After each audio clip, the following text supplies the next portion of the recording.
Okay, we're just in the Bunnings car park now, so I thought I'd give you a bit of a tour of the infotainment system in the car, just so you can see sort of how it works. So you've got your two displays, your dashboard cluster down here, and then your main display here. This cluster here is fully customizable. You can have that set up however you want. I've set it up this way with my radio, media, and then the car mode, and then on the next screen I've got my aircon controls and also the controls for the heated seats, steering wheels for both passenger and driver. Reason I have it like that is because it comes default with the aircon here, but it's really small, so you end up finding that you're constantly going into the actual aircon page, which is this one, to sort of do adjustments. And I find it easier just to scroll backwards and forwards than try and click in and then click out and wait for it. It's much easier just to do it this way. Everything's on the screen there. Radio I very rarely use, so that's why I keep that small. Same with media, I'm normally in CarPlay. This is just an easy way to switch between your sports modes and eco modes and stuff like that. Typically I don't really change. I always just leave it on normal.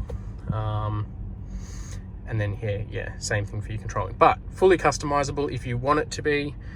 Pretty much just hold down. You can make things smaller and put them in their small mode or bigger, however you want to set it up. It's completely up to you, but that's just the way I like it. Come over here to your main menu as well. You've got all your settings. So you've got your CarPlay up the top, radio, multimedia, which is your Bluetooth or your standard iPod connection, Bluetooth phone, so that's your phone settings, system settings, vehicle settings. System settings relates more to the audio side of things, whereas the vehicle settings is more about what's going on over here. And then picture, I don't even know what picture is. I think that's just where you can sort of pick your own, like scroll through your own pictures if you want to. Then you've got your function page as well.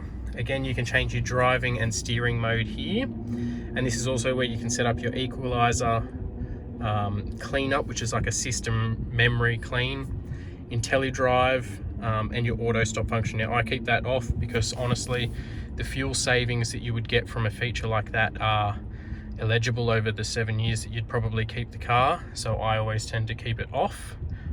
It's also frustrating that every time you tend to take off from the traffic lights you get a bit of a delay. So that's a main rundown of this screen here. Go into the settings just so you can sort of see what settings are in there. Like I said, you've got your audio settings, so speed dependent volume, which I've got turned off.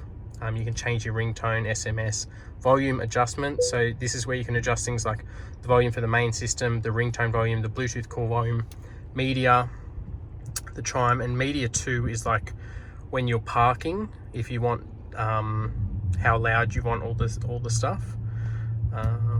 Display, so you can change your theme, your brightness, so you can change the brightness here, and also your heads up. Status bar, so you can turn on and off things up here. Okay. What else have you got then in here? And then your standby clock, you can change. Device list, so this is your Bluetooth device. I always just leave auto time on. Language as well, you're obviously going to leave that on English if you're in English speaking. Steering wheel, so this is your custom key, which is this one here with the star. Try and focus that if I can. This one here.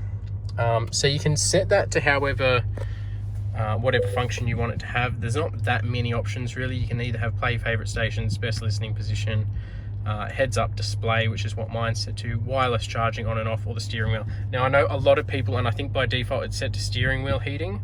I tend to find it easy just to scroll through and do that. I've set mine to my heads up display. So my heads up display turns on and off. I'm not sure whether you can see it or not. Yeah, it's sort of just there with that button. So if I push that button now, it'll go straight off.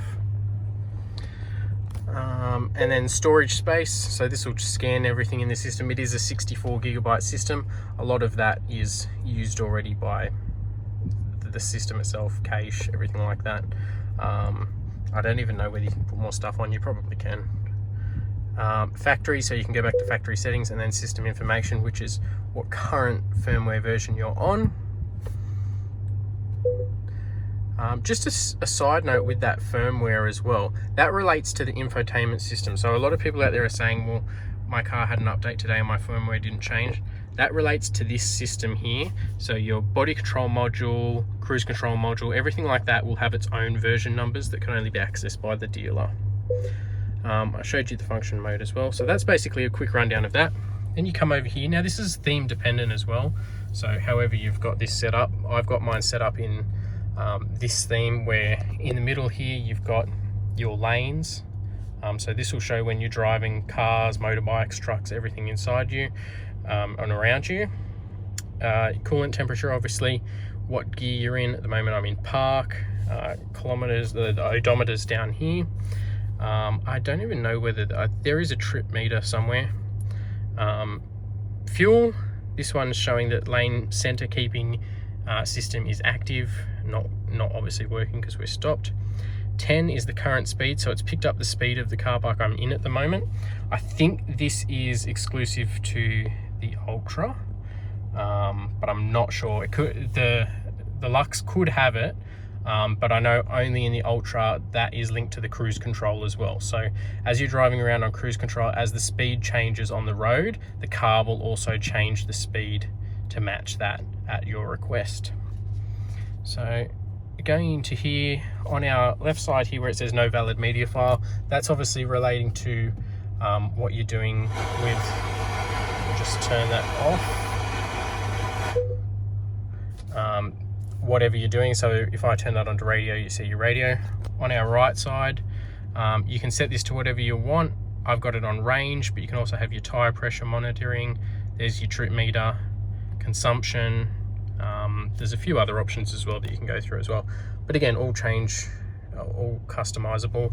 Up the top you've got outside temperature, headlights, fog lights, daytime running lights, time, your parking brakes down here saying that that's active. What else have we got?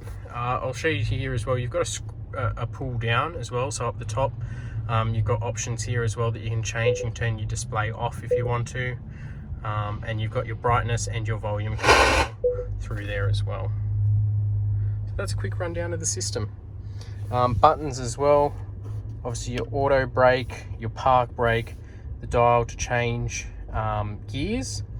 So that's just foot on the brake, change, you go into D, back into neutral, back again into reverse, which turns on 360 camera. P will put you in park and put your park brake on.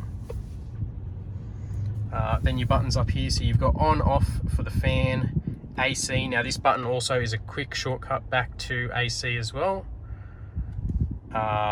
Demisters and defoggers, hazards, parking, so this gets you into that parking function, and then a power button just to turn everything off if you want to. That takes you back to this screen here. Down here we've got our controls for descent control, traction control, headlight adjustment, and your automatic tailgate. This is in the Ultra. I've got my sticker on here still because I've just had the windows tinted, but you've got then auto windows and mirrors adjustments. And that's pretty much it.